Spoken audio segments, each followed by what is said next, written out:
Primer libro de Samuel, capítulo 13, versículos 13 y 14. Entonces Samuel dijo a Saúl: locamente has hecho, no guardaste el mandamiento de Jehová tu Dios, que él te había ordenado, pues ahora Jehová hubiera confirmado tu reino sobre Israel para siempre. Mas ahora tu reino no será duradero. Jehová se ha buscado un varón conforme a su corazón, el cual ha designado para que sea príncipe sobre su pueblo, por cuanto tú no has guardado lo que Jehová te mandó. Gracias, Señor, por tu palabra. El tema que le vamos a hablar en esta mañana es: eres diferente. Eres diferente. Y hablamos de Saúl, que se ganó el mérito de ser llamado el primer rey de Israel. Antes Israel, siendo una nación que en sus gobiernos pasó por varias etapas. Y antes de que los monarcas pasaran a gobernar a Israel, ellos eran gobernados por los jueces, que eran caudillos, personas a quien Dios escogía específicamente. Y muchas veces cuando el pueblo se veía en aprieto, Dios siempre llamaba a alguien, un hombre, y depositaba en él su unción para que esa persona fuera el representante y guiara a Israel. Eran hombres de guerra. Entre ellos está también Débora, que fue una profeta y una jueza que dirigió con mano fuerte a Israel. Entonces los israelitas, viendo que las demás naciones contaban con reyes y con monarquía, ellos dijeron: nosotros queremos ser una nación normal, igual que las demás naciones. Porque ellos ya no querían que fuera Dios directamente quien los dirigiera o fuera su rey. Ellos querían ser igualados a las demás naciones. Proclamaron, les pidieron a Samuel, quien fue el último juez de Israel. Le dijeron: Samuel, nosotros queremos que se establezca una monarquía aquí en nuestra nación. Entonces Dios envía a Samuel para que unja a Saúl como el primer rey de Israel. Entonces vemos que Saúl fue llamado por Dios. Saúl fue ungido bajo la dirección de Dios. Samuel no ungió a Saúl simplemente porque lo vio hermoso, elegante, lo vio grande y corpulento y le dijo: bueno, este es el hombre que se va a enfrentar a la batalla, ese es el hombre quien tiene la capacidad para dirigir la nación de Israel. No, Dios lo señaló. Dios le dijo: Samuel, vete, unge a este muchacho, que él será el rey de Israel. Dios lo estableció como rey. O sea que Saúl fue establecido como rey. Bendito el nombre del Señor. Pero habían algunas fallas de carácter en Saúl. Y esas fallas de carácter llevaron a Saúl a la ruina, a la destrucción. Esas fallas de carácter provocaron que Dios, el que había mandado a establecer a Saúl como rey, lo desechara. Usted me dice: pero Dios lo desechó, lo mandó a establecer y lo desechó. Hermanos, Dios es Dios de oportunidades. Dios es grande en misericordia. Dios es grande en perdonar. Pero lamentablemente hay personas que no se dejan guiar. Hay personas que padecen de problemas y ellos piensan que están bien. Y por más que se le amoneste y se le amonesta, ellos siguen sus propios caminos. Y por eso es que la Biblia dice que hay caminos que al hombre le parece correcto. Hay caminos que al hombre le parece derecho, pero su final es camino de muerte. Dios te da libertad para tu escoger. Dios te da libertad para tu caminar. Pero al final tendrás que abstenerte y enfrentar las consecuencias. Y esto fue lo que pasó con Saúl. Y el primer punto que podemos mencionar en cuanto a las fallas que tenía Saúl en su carácter era la desobediencia. Saúl tenía problemas con la obediencia. La Biblia dice que cuando Saúl cumplió 2 años de estar reinando en Israel, Samuel le dijo a Saúl: Él convocó al pueblo para pelear contra los filisteos. Y Samuel le dice a Saúl, espérame ahí por 7 días. Y dentro de 7 días yo voy a regresar y voy a presentar holocausto a Dios en proclamación de su favor por Israel. El pueblo no podía salir a la guerra sin antes buscar el favor de Dios. Hermanos, y Saúl esperó los 7 días. Fueron 7 días de aprieto. Porque cuando nosotros leemos la Biblia, digo, pero Dios mío, dice la Biblia que en Israel no habían armas. Los soldados, los guerreros de Israel estaban desarmados. Entonces él provoca al enemigo y los soldados, los guerreros de él estaban desarmados. Estaban en pánico. Dice la palabra de Dios que ellos se escondieron en cavernas, en cuevas, donde pudieron. Estaban ahí durante 7 días. Y si nosotros analizamos la condición de Saúl, hermanos, no era fácil. Porque había toda una nación esperando la respuesta del rey para ellos entonces enfrentarse al enemigo que venía y que estaba ganando ventaja a destruirles. Y la palabra de Dios dice que Saúl esperó los 7 días. 7 días con sus soldados, sus generales acercándose a él. Rey, ¿qué vamos a hacer? ¿Cómo lo vamos a hacer? Y él sin palabra y sin respuesta.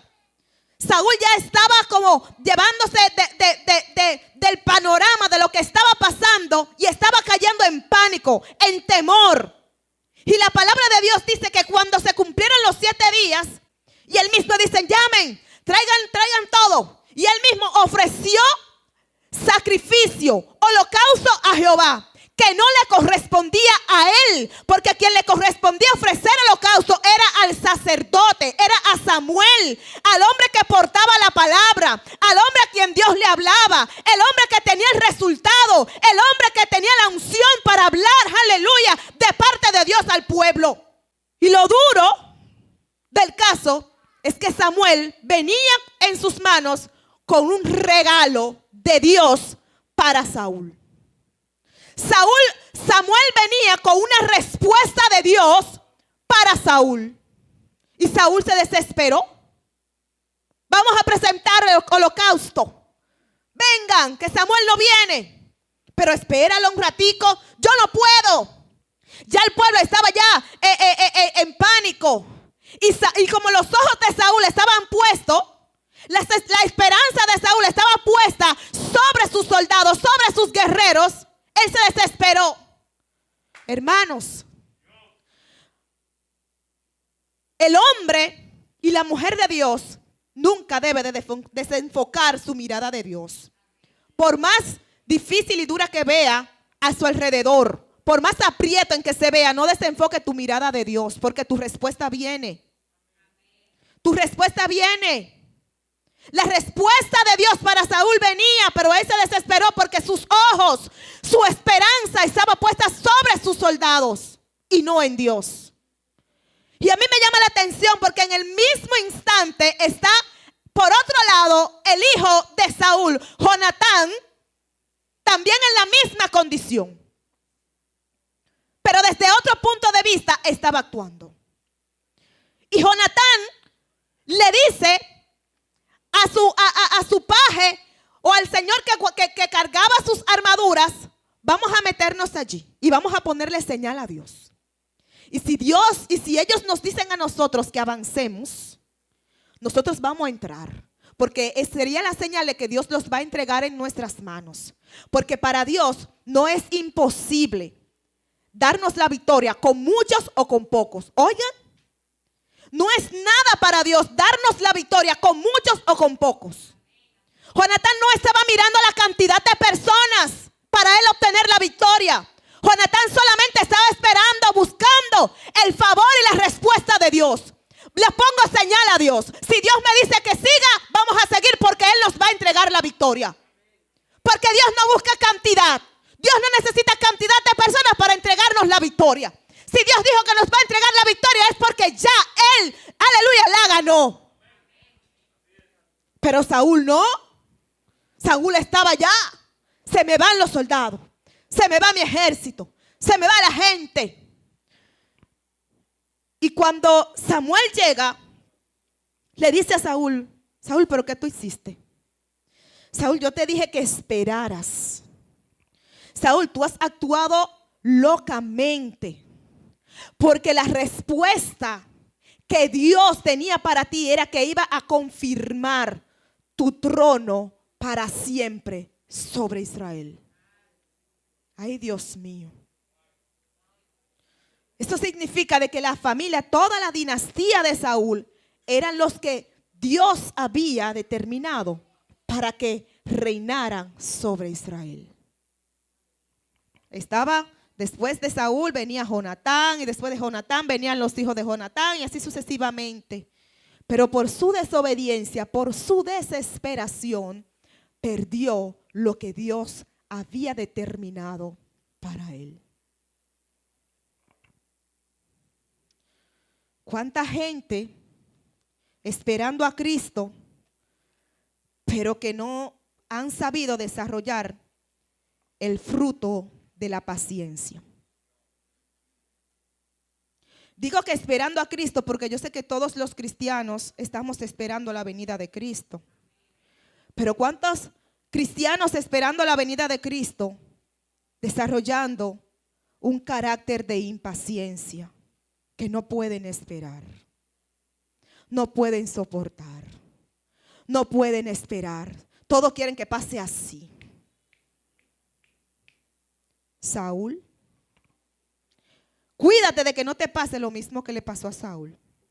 ¿Qué produce la desobediencia? La desobediencia produce autosuficiencia, o viene de la autosuficiencia. ¿Qué tenía Saúl? Saúl entendía que como él era el rey, y él tenía la facultad de tomar todas las decisiones, se sentía autosuficiente. Saúl tenía el poder de decretar y de decir, él no necesitaba ya la ayuda de otro.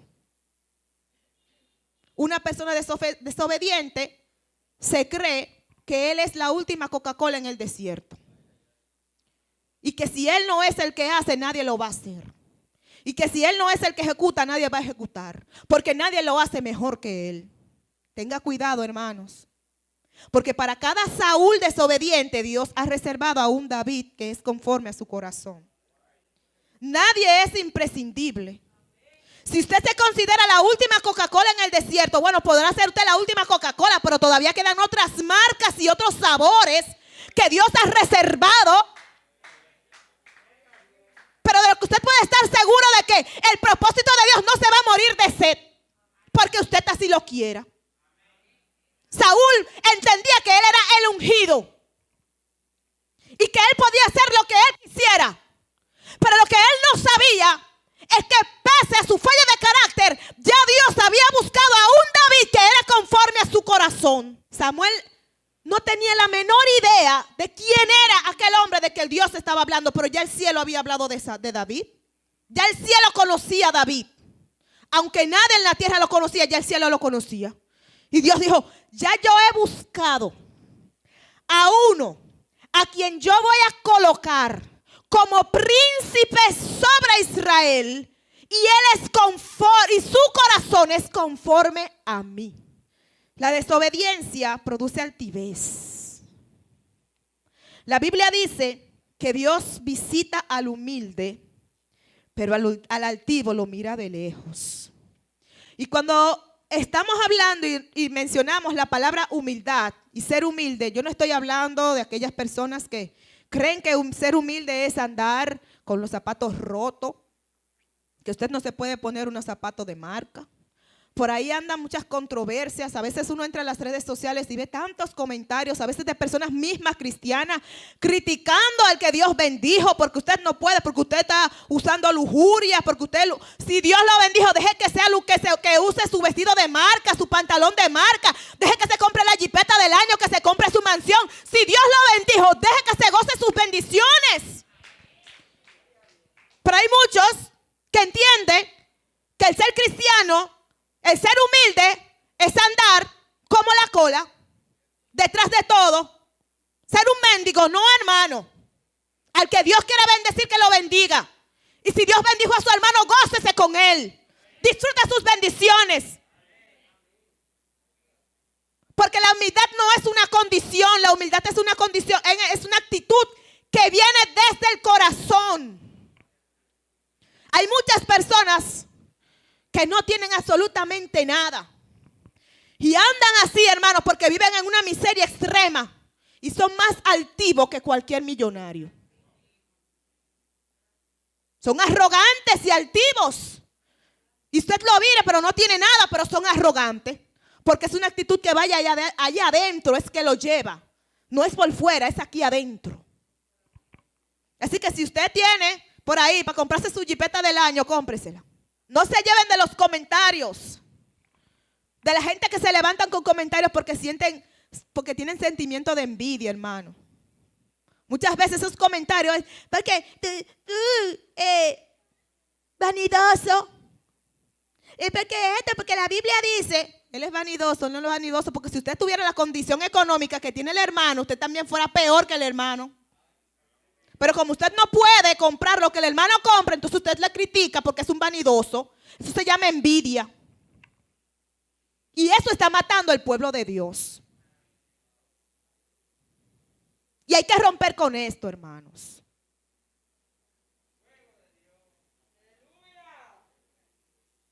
La desobediencia produce falta de confianza en Dios.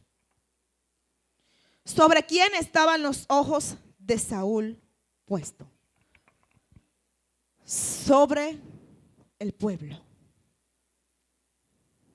No había confianza en Saúl hacia Dios. Saúl no esperó a Samuel porque él no confiaba en Dios. Y oye, era el hombre que portaba la unción del momento, el hombre que Dios había ungido para que fuera rey, pero su corazón no conocía a Dios. No se lleven de la apariencia, porque la apariencia engaña. Dicen por ahí que no todo lo que brilla es oro. Y por eso es que Dios, cuando Samuel fue a ungir a David, y que Samuel vio a esos hermanos de David bien preparados y entrenados, Dios le dijo, ten cuidado, porque tú estás mirando lo de afuera, pero el quien escudriña los corazones soy yo.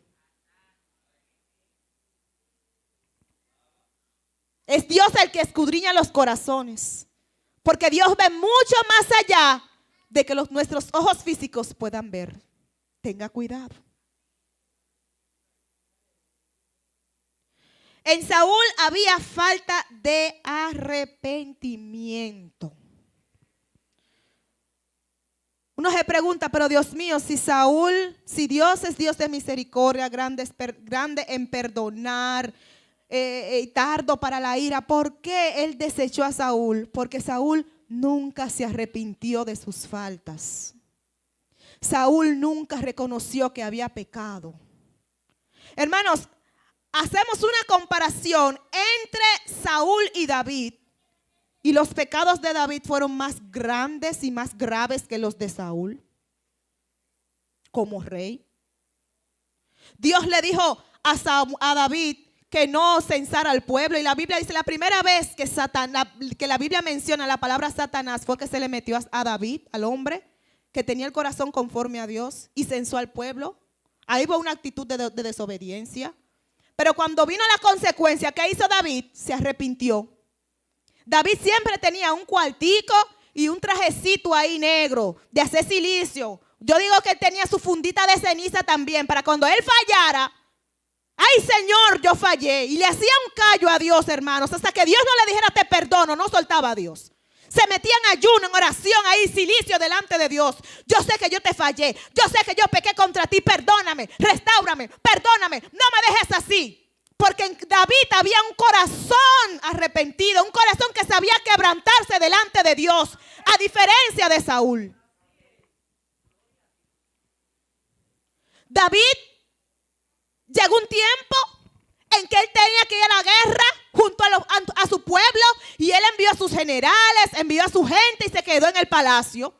Y en el palacio estaba totalmente descuidado, vio a una mujer, y cuando ésta vio a esta sierva, dijo, bueno, ¿quién es esta? Mire, varón, está casado, está casada. ¿Y de quién es? De Urías. uno de sus mejores guerreros, uno de sus mejores soldados, leal, fiel. Un día al año no hace daño, búsquenmela. Adulteró con la mujer, pecó con Betsabé, la hizo pecar. Usted sabía que en Israel había una ley que todo aquel que adulteraba estaba sentenciado a muerte. Tanto el hombre como la mujer estaban sentenciados a muerte. Y por eso es que cuando encontraron a la mujer adulterando, se la llevaron a Jesús para tentar a Jesús, pero con piedra en las manos. Porque había una ley que todo el que encontraban adulterando lo apedreaban hasta esa persona morir. Entonces el pecado que David había conocido, concebido con Betsabé, ameritaba la muerte, tanto para David como para Betsabé. Adulterio.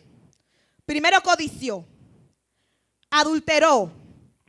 Tercero engañó, porque mandó a buscar a Urías con la intención de que Urías viniera a dormir con su esposa para pegarle el muchacho a él. ¿Qué pecado era más fuerte? ¿Los de David o los de Saúl, que presentó holocausto a Dios?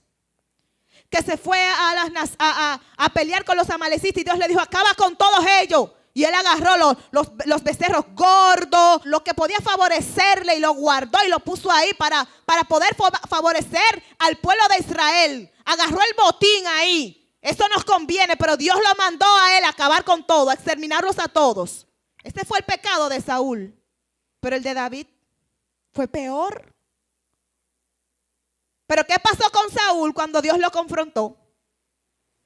Nada. ¿Qué pasó con Saúl cuando Dios le dijo: te he desechado? Nada. La vida espiritual de Saúl fue declinando, fue deteriorándose día tras día, hasta el punto que Saúl cometió uno de los pecados más fuertes de Israel. La Biblia enseña que en Israel habían leyes que no permitían que se practicara el ocultismo en Israel. Y Saúl llegó al extremo de que él se desenfocó tanto de Dios que para él poder buscar respuesta, buscó cielo y tierra hasta encontrar a una ocultista para consultar con ella. En cambio, cuando el profeta Natán fue a donde David para descubrir y desenmascarar su pecado, lo primero que hizo David fue quebrantarse delante de Dios. Llorar amargamente delante de Dios. Pedirle perdón a Dios. Decirle al Señor: si tú quieres, senténciame, pero no apartes de mí tu gracia. No quites de mí tu Santo Espíritu. No quites de mí tu misericordia. Yo reconozco que yo he pecado. Yo reconozco que mi mamá me concibió en pecado, pero yo estoy aquí. Límpiame, purifícame, lávame, transfórmame. No me dejes igual. Devuélveme el gozo de tu salvación. En pocas palabras, yo reconozco que yo me descarrié, que yo me desvié, que yo me aparté, pero devuélveme el gozo de la salvación. ¡Sálvame! Pero en Saúl nunca hubo tales expresiones, porque no había arrepentimiento en él. El pobre Samuel lloraba amargamente delante de Dios, a ver si Dios tenía misericordia. Hasta que Dios un día le dijo: Samuel, consuélate, porque yo fui quien lo deseché. Yo fui quien lo deseché. Hermanos, a veces el líder llora mucho por aquellos. El líder gime por el discípulo, porque ve su potencial, porque ve lo que Dios depositó en él, porque ve que Dios podía ponerlo en otra, que podía estar en otra condición, en otra posición. Y el líder gimiendo delante de la presencia del Señor. Y en vez de ver cómo ese discípulo o esa persona avance, se queda en el mismo lugar o retrocede.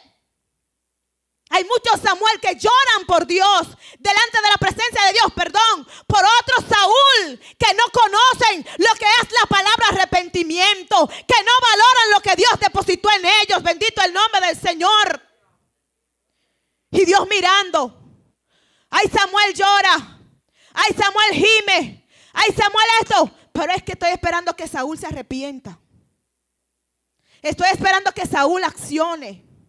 Estoy esperando que Saúl reconozca. Porque es que no hay restauración, hermanos, si no hay arrepentimiento. Para Dios poder restaurar a una persona, tiene que reconocer su falta. Para Dios poder restaurar a una persona, tiene que arrepentirse de su falta. Para Dios poder restaurar a una persona, tiene que pedir perdón. Y para Dios poder restaurar a una persona, tiene que apartarse de lo que hizo. Pero mientras no hay arrepentimiento, Saúl se convierte en reincidente de su propio pecado. Ahí en su mismo fango, en su mismo lodo. Y por más que Samuel ore y por más que Samuel ayune, no va a salir de ahí. Yo puedo testificar, hermanos, porque uno aprende de sus errores. Yo tenía la costumbre de orar, hacer vigilia, ayunar por gente. Ay, porque Dios te revela que su ministerio está en peligro y que va a caer y que tiene que cuidarse porque Satanás lo está persiguiendo para destruirlo. Y llorando, y yo llorando delante de la presencia del Señor. Yo lo hacía, hermanos. Porque a mí me duele cuando veo a un hombre o una persona con propósito caer. Yo no sé a otro, pero a mí me duele. Y yo lloraba por delante de la presencia del Señor y gemía por algunas personas. Pero el Señor lo viví en 2 ocasiones. El Señor me dijo, déjalo, porque es que en ellos no hay arrepentimiento. Y con dolor en mi corazón, tuve que aprender a saber cuándo gemir y cuándo no gemir por alguien.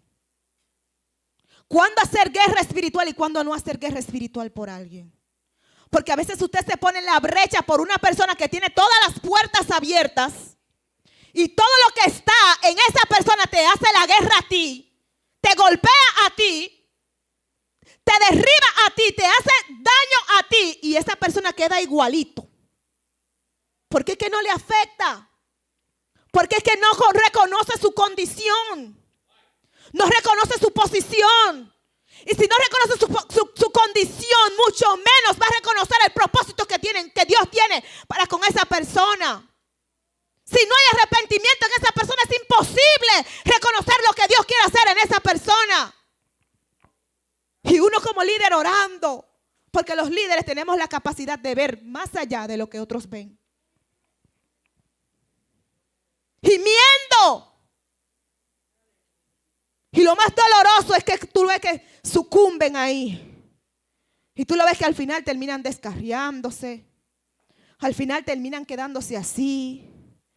Y tú con el dolor en tu corazón, ay Saúl, si por lo menos tuvieses la capacidad de obedecer, de seguir los mandamientos de Dios, si por lo menos pudieras ver el regalo tan grande que Dios te tiene. Ay Saúl, si por lo menos pudieras escudriñar y analizar el regalo que Dios te tiene. Pero Saúl, con su carácter de desobediencia, no es capaz de discernir lo que Dios le tiene. Samuel sufrió, pero Dios le restauró. Porque es que el líder tiene algo especial. Que aunque le desbaraten el corazón 100 veces, Dios va a recoger todas las partículas y va a formar ese corazón nueva vez. Y aunque ese líder sienta deseo de desmayar y de abandonarlo todo, la fuerza de Dios, la mano de Dios le va a agarrar y le va a decir, sigue caminando, sigue avanzando. Y aunque vea a Saúl caer, le va a decir, enfócate en David. Deja a Saúl tranquilo, enfócate en David. Pero en esta mañana yo quiero decirte que si hoy estás en este lugar es porque Dios te marcó para que fueras diferente a Saúl. Porque tú tienes el carácter de Cristo. Saúl fue desechado y perdió lo que Dios le tenía, pero todavía hay esperanza para ti. Y si sientes debilidad en tu vida, Dios te puede fortalecer en cualquier área. Sé diferente en el trabajo, en la universidad, en la empresa, en tu casa. Eres diferente porque Dios te escogió para que fueras diferente.